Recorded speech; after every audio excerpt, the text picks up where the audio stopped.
Et donc désormais Silvergate est liquidé. Calm down. Ouais. down. Hey tout le monde, j'espère que tout se passe bien pour vous. Pour moi en tout cas, ça va. Silvergate Bank, puis la Silicon Valley Bank, puis les banques françaises qui décotent, puis Crédit Suisse. Et je vous passe le dépeg de l'USDC et FTX avant. Autant vous dire que pour tous les soldats qui vivent ce bear market, il faut être solide sur les appuis. Donc on voit passer plein de choses. La macroéconomie actuelle, elle ressemble à peu près à ça. C'est pas foufou. Le système bancaire, et surtout aux US, il est vraiment en mauvaise posture. Mais on va essayer de comprendre ce qui se passe. Donc on va dézoomer et prendre du recul. Mais avant, il faut comprendre que la macroéconomie, c'est un sujet plutôt complexe. C'est tout en art de l'analyser et voilà, c'est un vrai métier qu'il faut comprendre. Mais on peut creuser le sujet pour essayer de comprendre ce qui se passe. Et voir aussi quel est l'impact pour les crypto-monnaies. Puisque dans l'ensemble, on assiste globalement à une volatilité élevée des marchés. De par tout ce qui s'est passé dernièrement. On a une panique qui a pris le dessus. Et on va zoomer sur ce qui se passe pour comprendre où on a mis le pied. Mais en tout cas, moi je vous invite à mettre le doigt sur le bouton like et s'abonner. Ça fait toujours plaisir. Pour le soutien, merci beaucoup. Si vous voulez le faire avec les pieds, ça marche aussi. Je vous en remercie. Allez, c'est parti. Jingle. Alors, qu'est-ce qui se passe les gars? Pour commencer, vous le savez, depuis la crise du Covid qui a mis au ralenti l'économie mondiale, on est sur une reprise économique progressive pour reprendre du poil de la bête, ou pas d'ailleurs. L'inflation a explosé, pour la contrer, les taux d'intérêt ont été augmentés pour limiter les emprunts. Mais ce qui aussi du coup ralentit le développement économique, c'est compliqué, on est dans une sorte d'impasse. En France, le gouvernement a mis plusieurs mesures pour soutenir l'économie, comme des aides financières pour les entreprises, des subventions pour les travailleurs indépendants et un plan de relance économique. Mais ça ne suffit pas, la pression est trop grosse. L'économie française a connu une récession importante en 2020 suite au Covid, c'est-à-dire que le PIB a chuté clairement. La France perdait de l'argent, elle ne générait pas assez de valeur, notamment aussi à cause de la baisse de la production économique, mais aussi l'augmentation du chômage. Et la reprise est lente et fragile. Et côté États-Unis, c'est aussi la galère. Et quand on se penche sur la macroéconomie, il faut prendre en compte ce qui se passe aux États-Unis. C'est un peu le fil directeur. Première puissance mondiale, vous en doutez bien que c'est important. Et la France est un pays mondialisé, donc ce qui se passe là-bas est susceptible d'avoir des répercussions ici. Et les news récentes concernant le système bancaire américain, elles sont pas jolies à voir. Depuis plus d'une semaine, on assiste à un commencement de bank run d'américains. Si jamais, pour mettre au clair ce qu'est un bank run, c'est tout simplement quand il y a une panique et que les gens s'affolent pour retirer leur argent de leur compte bancaire. Puisqu'ils ont peur, il y a une sorte d'incertitude et ils veulent retirer leur argent et surtout tous en même temps. Et ça peut être très dangereux. Pour la remise en contexte, tout a commencé avec Silvergate Bank, qui a été mise en liquidation puisqu'elle était en difficulté depuis la chute de FTX. C'était une banque très crypto ouverte. Oui, j'ai inventé un mot. Mais bref, passons. Et le même jour, la Silicon Valley Bank, qui est une banque aussi ouverte aux startups tech et donc à l'industrie des crypto-monnaies, la SVB fait un communiqué où elle alerte les investisseurs et les clients de la situation, de ce qui est en train de se passer. Donc suite à ça, il y a eu un mouvement de panique et les entreprises elles ont commencé à se dire...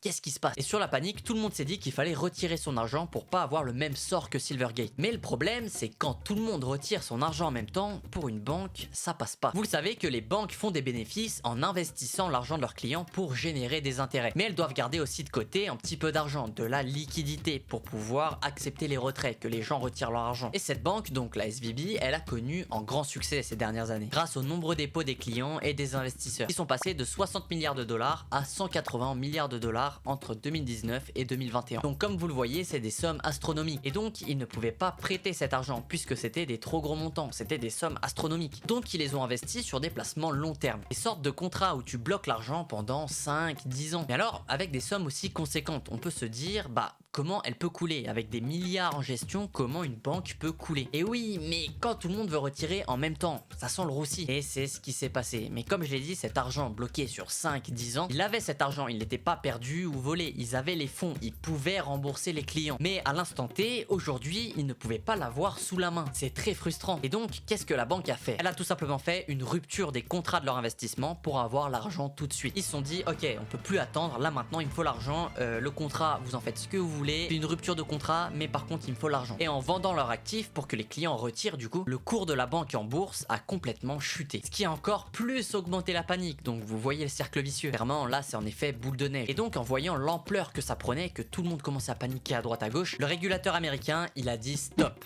Et il a demandé que la banque arrête son activité et il a déclaré en faillite la Silicon Valley Bank.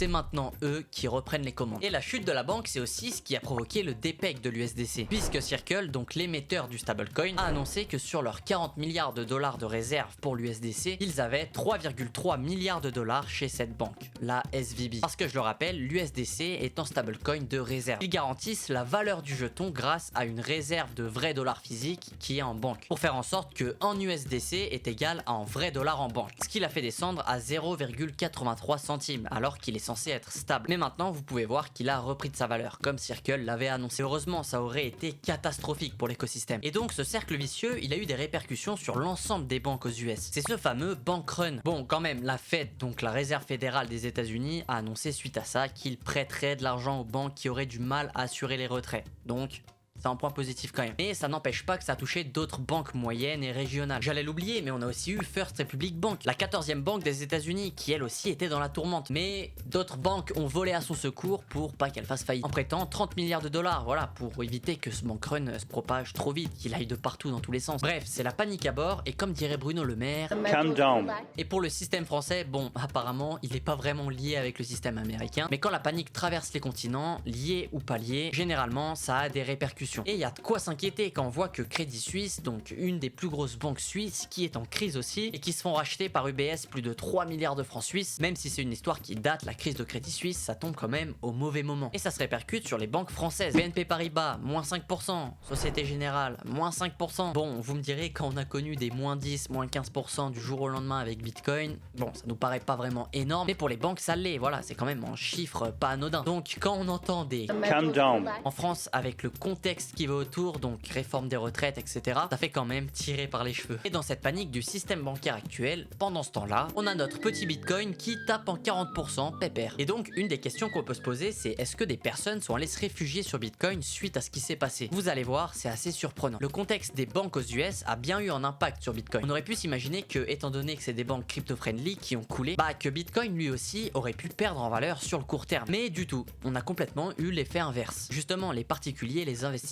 sont venus se réfugier sur Bitcoin. Alors que vous le savez, le marché traditionnel et surtout Bitcoin, normalement, il est plutôt corrélé au marché traditionnel. C'est-à-dire qu'il suit en général la tendance de la bourse. Donc si elle chute, Bitcoin a tendance aussi à chuter. C'est une tendance. Mais là, pour la première fois, le cours du Bitcoin a complètement été décorrélé avec celui de la bourse. Il a fait le chemin inverse. Et devinez, il a suivi quel cours? Il a suivi le cours de l'actif qui fait office de valeur refuge quand c'est la merde. L'or, les amis. Alors que depuis le 9 mars, le CAC 40 ou le SP 500, qui sont des titans dans la bourse, ont perdu jusqu'à 5,9% de leur valeur. L'or et le Bitcoin, eux, ont fait une poussée dans le vert. Comme vous le voyez à gauche, on a le graphique de l'or et à droite celui du Bitcoin. Une belle ressemblance quand même quand on regarde les bougies. Et c'est très drôle à voir parce que de base, Bitcoin, il n'a pas été créé pour être une valeur refuge. À aucun moment, Satoshi Nakamoto, donc son créateur, parle de ça. Par contre, il est désinflationniste, c'est-à-dire qu'il combat l'inflation au fur et à mesure des années. Il devient de plus en plus rare, notamment grâce au halving qui est implémenté dans le code source de Bitcoin, qui réduit tous les 4 ans le nombre de Bitcoin que les mineurs reçoivent quand ils valident les transactions. Donc ce qui en fait tous les 4 ans un actif plus rare. Mais je veux dire, c'est nous-mêmes qui avons décidé qu'il peut faire office de valeur refuge. C'est une conclusion qu'on en a tirée puisqu'il est rare, qu'il résiste à l'inflation, donc on peut s'en servir comme une valeur refuge. Mais par contre, on n'a pas de certitude qu'il est durable comme l'or. La durabilité, c'est un élément majeur pour déterminer si un actif peut faire office de valeur refuge. Donc même si normalement le Bitcoin a pour futur d'être durable, on n'a pas de certitude à 100% qu'il l'est. Enfin, objectivement. Même si on défend les crypto-monnaies, hein, et je suis le premier, on n'a pas de certitude que dans 100 ans, dans 200 ans, il sera encore là. Il peut y avoir des choses à venir qu'on s'imagine même pas. Enfin voilà, on n'est pas sûr à 100%. Bitcoin peut peut-être être tué, on sait pas. D'autant plus que c'est numérique et pas physique. Même si entre nous, on sait très bien que Bitcoin peut résister à beaucoup de problèmes. C'est un vrai mastodonte. Mais on ne sait pas à 100%. C'est une conviction. On y croit. On croit que dans 100 ans, le Bitcoin sera toujours là. Donc, pour conclure, bon, niveau macroéconomique, c'est pas super. Le système bancaire se fragilise, il laisse place à des doutes, de l'incertitude. La reprise économique après le Covid est dure, lente, on en subit les conséquences, malgré les aides que les gouvernements ont mis en place pour soutenir l'économie. Aux États-Unis, un début de bank run a commencé déjà depuis plus d'une semaine, ce qui peut être vraiment dangereux et on a l'impression avec ce qu'on voit que ça se répercute quand même aussi chez nous. Mais comme dit Bruno Le Maire, calm down. ça a eu des conséquences aussi sur les crypto-monnaies et notamment l'USDC. De l'autre côté, on a Bitcoin qui a fait quelque chose d'hallucinant récemment et qui peut-être pour la première fois de sa vie a vraiment suivi le cours d'une vraie valeur refuge, puisqu'il est venu se corréler alors. Ce qui prouve aussi que dans la panique, les gens se disent bah si j'allais me réfugier sur Bitcoin. Donc voilà, on a eu plein de news ces derniers temps qui prouvent aussi la fragilité du système actuel et ça fait plaisir de voir Bitcoin réagir comme ça face à ce genre de situation. Les gars, merci d'avoir regardé cette vidéo, ça fait plaisir comme d'habitude. Enfin voilà, un petit like, un abonnement, ça soutient vraiment énormément, ça donne du peps. On est petit mais on grandit petit à petit et ça fait plaisir. Le jeu de mots là, stylé. C'était Clémise, prenez soin de vous. Ciao.